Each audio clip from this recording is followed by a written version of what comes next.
Video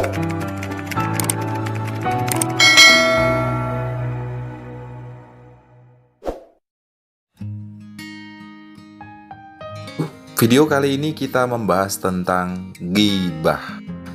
Siang dan malam setan tak pernah bosan untuk menggoda manusia. Tak bisa menggunakan cara ini, dia akan mencari cara lain untuk bisa melumpuhkan benteng ketakwaan seorang hamba. Imajinasi untuk mencari ide-ide baru guna menjerumuskan manusia ke dalam nista dan dosa selalu bergerak dan terus berkembang dan diupayakan pokoknya gimana caranya agar manusia bisa terjerat dalam lembah dosa. Salah satunya adalah ghibah. Ternyata model ghibah yang sering terjadi pun kadang tidak disadari. Padahal sejatinya ghibah itu adalah dosa besar. Hanya saja karena dipoles dengan kehalusan, dengan cara yang kreatif, sehingga kadang nggak disadari kalau itu adalah ghibah. Padahal kalau kita tahu betapa besarnya dosa ghibah itu, di samping menginjak-injak harga diri saudara kita, saudara sesama muslim, juga akan menjadi beban berat kelak di akhirat saat kita dikumpulkan oleh Allah di padang mahsyar. Di saat sedikit pahala, maka amat dibutuhkan untuk menambah beratnya timbangan amal kebaikan. Tiba datang orang yang pernah digibahi. Kemudian, dia menuntut untuk mengambil kebaikan dari kamu sebagai tebusan atas kezoliman yang dulu saat di dunia pernah kamu lakukan kepadanya. Bila amalan kebaikan tidak mencukupi tebusan, maka amalan buruknya lah yang akan dibebankan kepada kamu karena dulu kamu telah menggibahinya saat kamu di dunia dan gak ketahuan. Ketahuannya setelah di akhirat. Nauzubillah min zalik. Dalam Sahih Bukhari, hadis yang diriwayatkan oleh Abi Hurairah, Rasulullah Shallallahu Alaihi Wasallam menyabdakan, "Man kanat lahu mazlamatun li akhihi min ghirdi aw syai'in falyatahallalhu minhul yauma qabla alla yakuna dinar wala dirham." Barang siapa yang pernah menzolimi pada saudaranya berupa menodai kehormatannya. Ghibah itu menodai kehormatannya. Kalau dalam surat Al-Hujurat itu kan, orang kalau menggibahi saudaranya itu sama seperti memakan bangkai saudaranya. Tahu nggak sih? Bangkai itu hal yang menjijikkan. Bangkai itu penuh belatung, haram dan sangat menjijikkan. Artinya ini benar-benar perbuatan yang haram. Saat kita menggibah pada saudara kita, sama dengan kita memakan bangkainya.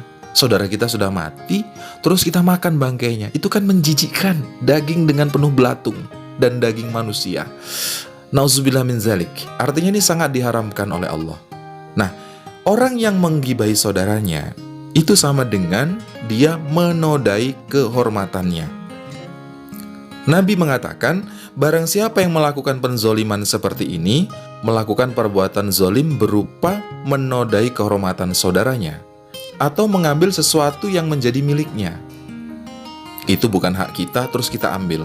Maka hendaknya dia segera meminta kehalalan kepada orang itu. Meminta kehalalan itu artinya meminta maaf. Sebelum alla yakuna dinar wala dirham. Maksudnya sebelum kiamat terjadi. Karena kalau udah hari kiamat itu udah nggak bisa ditebus pakai dinar, udah nggak bisa ditebus pakai dirham. Praktek pengadilan pada hari kiamat, in kana lahu amalun sholih akhidha minhu biqadri mazlamati.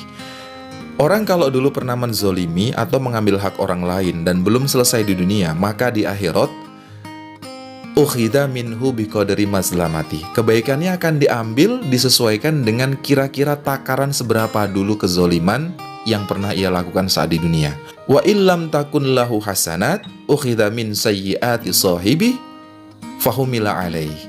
Kalau ternyata orang ini, orang yang melakukan ghibah atau penzoliman ini tidak memiliki amalan baik yang cukup untuk menutupi penzoliman yang dulu pernah dia lakukan di dunia, maka keburukan saudaranya lah yang akan diambil lalu dibebankan kepadanya.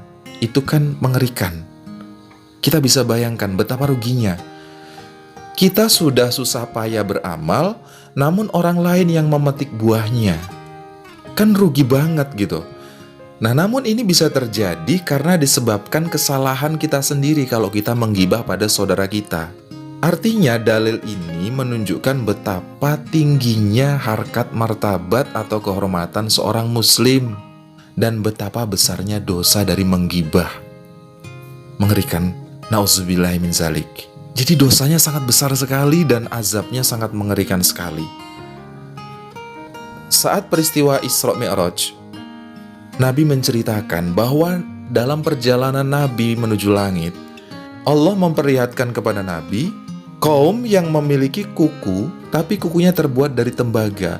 Lamma urijabi marartu biqaumi lahum adfarum min nuhas yakhmishuna wujuhahum wassuduruhum. Ketika aku dinaikkan ke langit, aku melewati suatu kaum yang memiliki kuku terbuat dari tembaga. Mereka mencakari, melukai pada wajah dan dada mereka.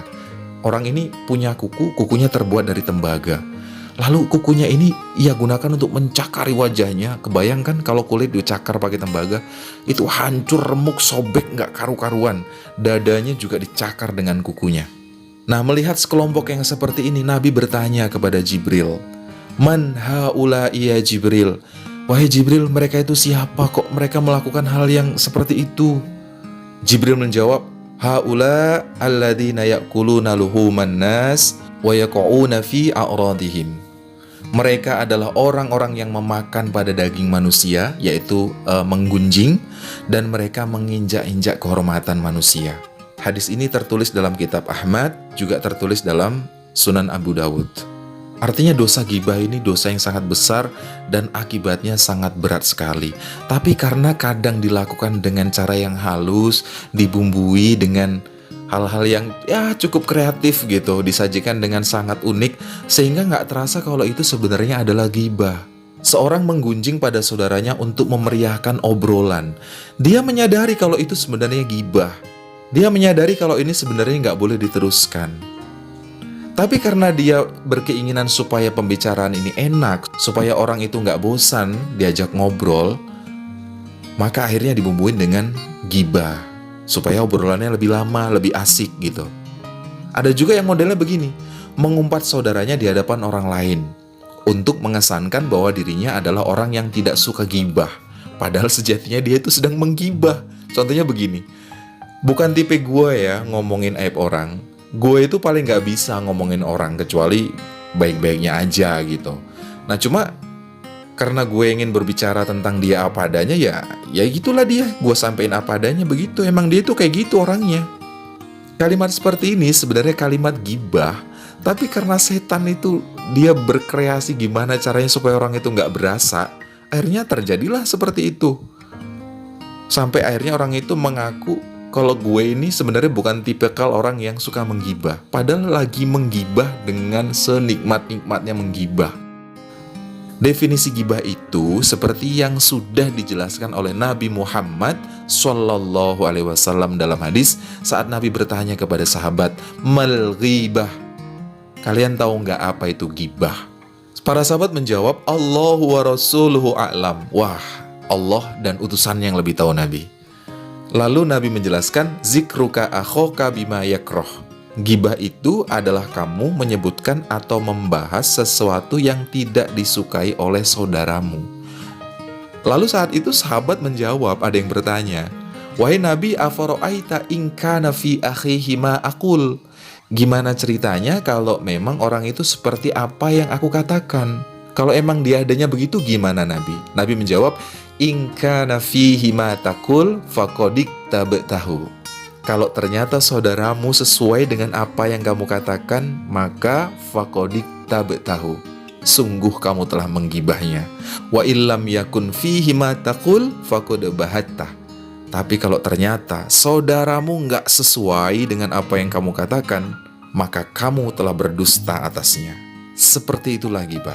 Semoga Allah Azza wa Jalla menyelamatkan dan melindungi kita dari dosa dan perbuatan gibah dengan macam-macam bentuk gibah. Hati-hati dengan rayuan setan.